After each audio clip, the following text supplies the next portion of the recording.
This is an audiobook created by Relay Publishing, who own exclusive copyright to the story in all territories and formats. For more information, please go to our website, www.relaypub.com. We hope you enjoy. Chapter 28. Natalie. I glanced at my phone. 3 texts from James in as many days, and I still couldn't find the right words to respond to him. He said he wanted to talk. I wasn't ready, and I wasn't sure I ever would be. There was no point, really. He'd made his choice, and it wasn't me. What else was there to be said? I could blame my workload for ignoring him, because the Pantone launch was keeping us stupid busy, but the truth was the texts felt insincere. Almost like he was just checking in on me to make sure I wasn't going to burn down the Branson building or go on the record with horrifying behind-the-scenes gossip. Not that he needed my help making headlines. He and Heidi were all over the tabloids with stories about her latest struggles.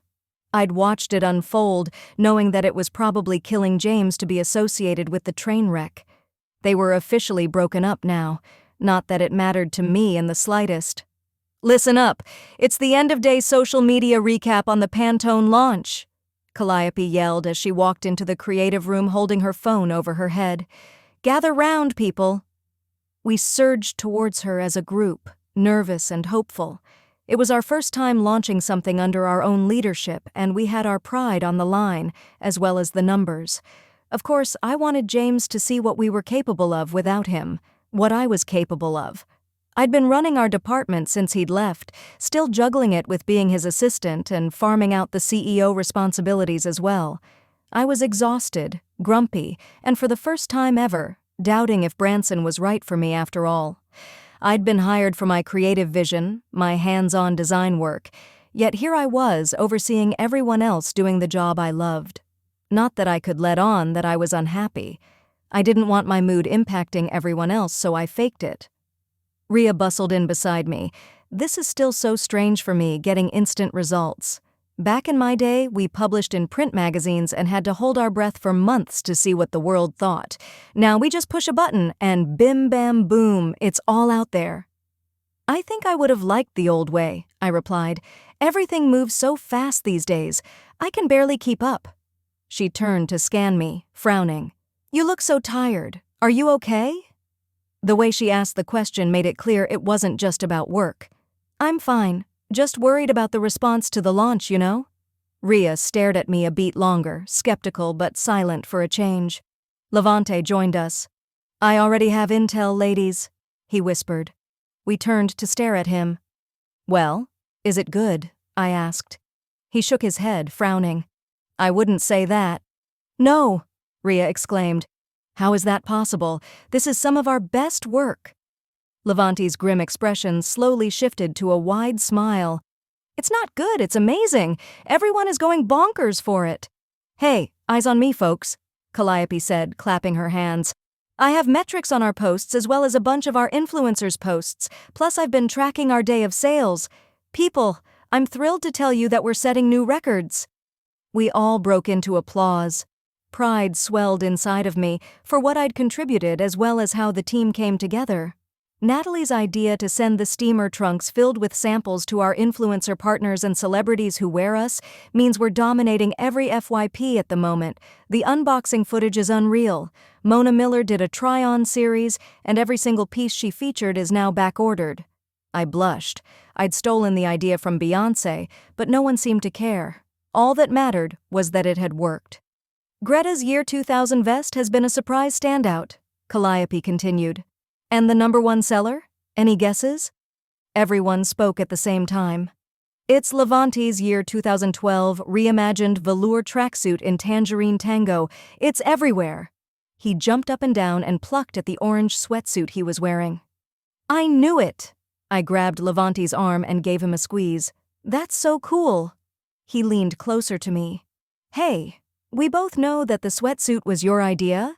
You just didn't have the time to execute it. Thanks for trusting me with it." It was kind of him to acknowledge that I'd been the one to do a quick sketch of the iconic staple. I would have loved to take on the full project, from concept to completion, but there were too many other responsibilities for me to worry about, so I let Levante run with it. "Let's have a big round of applause for our leader, Natalie," Calliope said, gesturing to me. "She's juggling like 7 jobs at the same time and smashing every single one of them." I ducked my head and waved both hands, embarrassed by the attention. "We need to celebrate, so I've got a giant table reserved at Bread and Butter starting now," Calliope said. "Dinner and drinks are on Branson, so pack up your stuff and meet me there." The room filled with whoops, and everyone dispersed to shut down their laptops.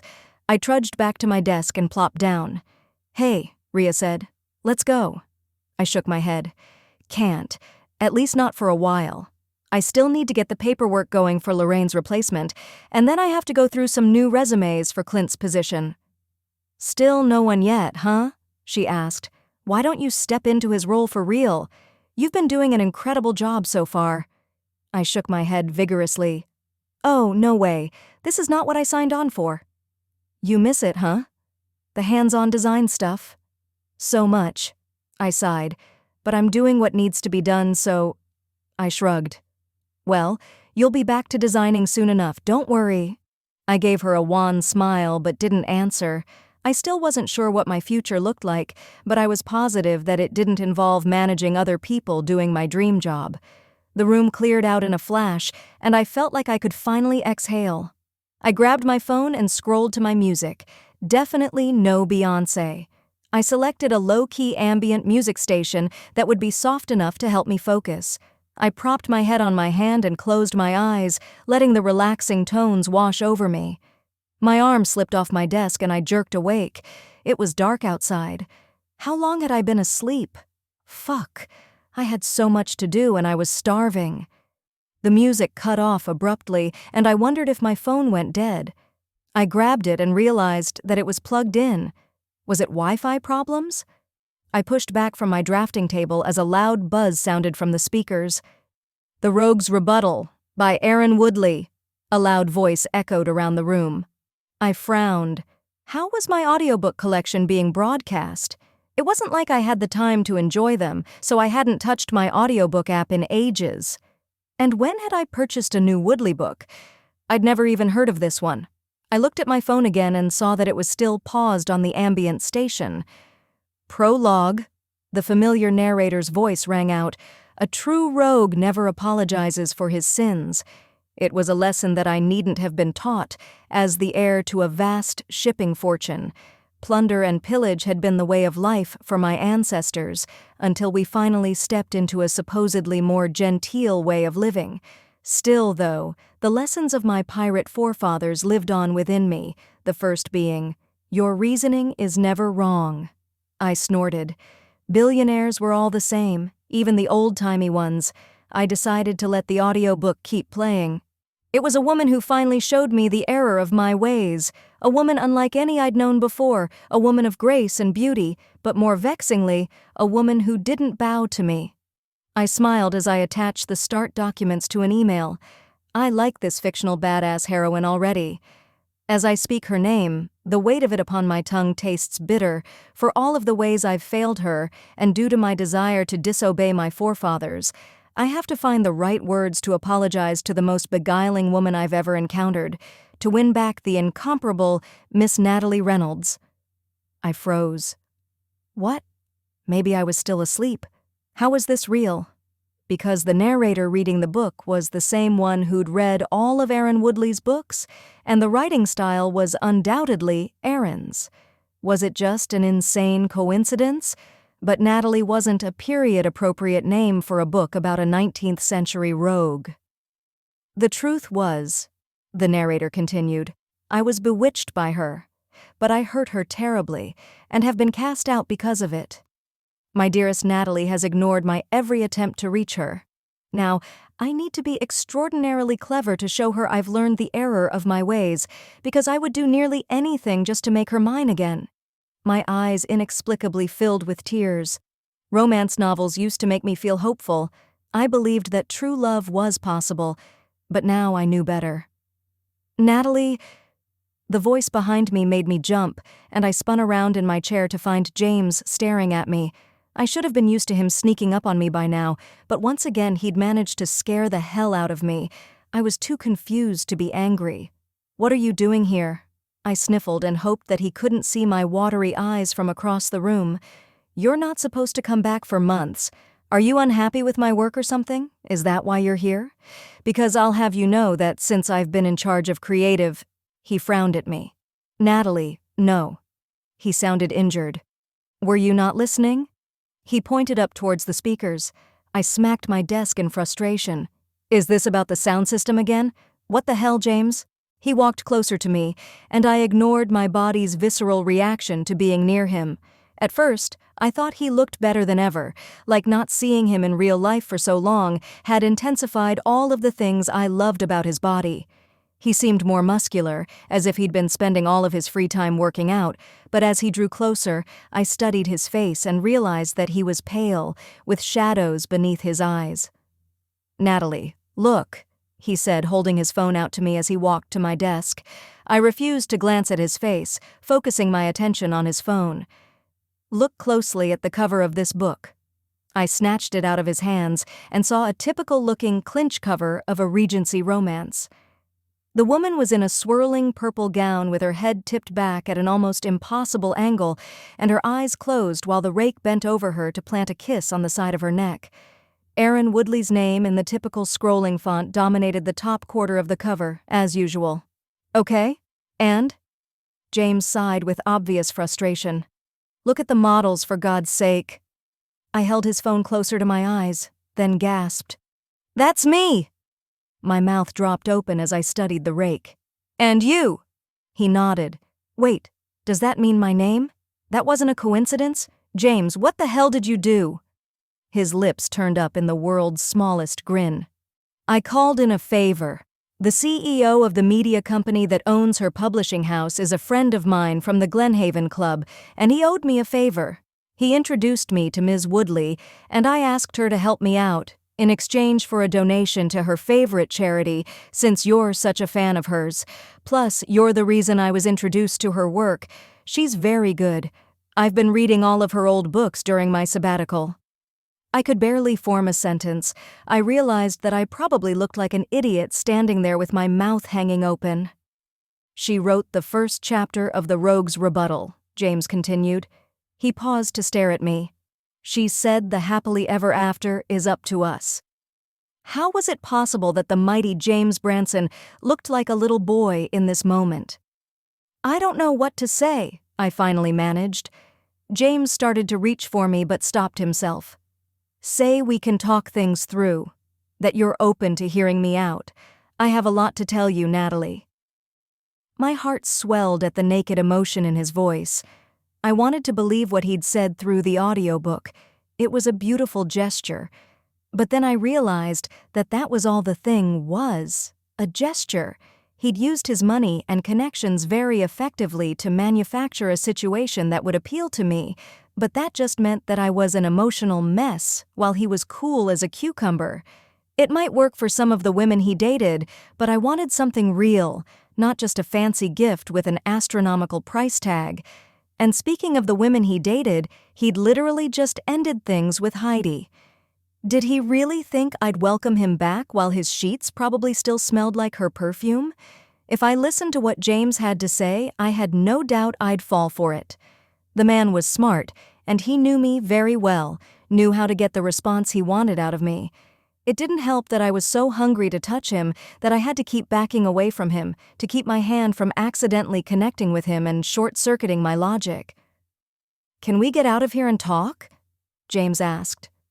"Please?" There was an edge in his voice that almost sounded like begging. Didn't matter. My guard was way up. "No." I shook my head. "I'm sorry. There's nothing you can say that will change things, James." Now it was his turn for his mouth to drop open. "What?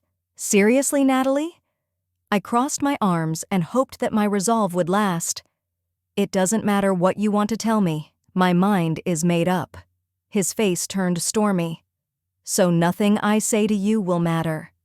Is that what you're telling me?" "I don't see how any words can undo what you did." The air between us sparked with static. I could almost feel the heat wafting from his body.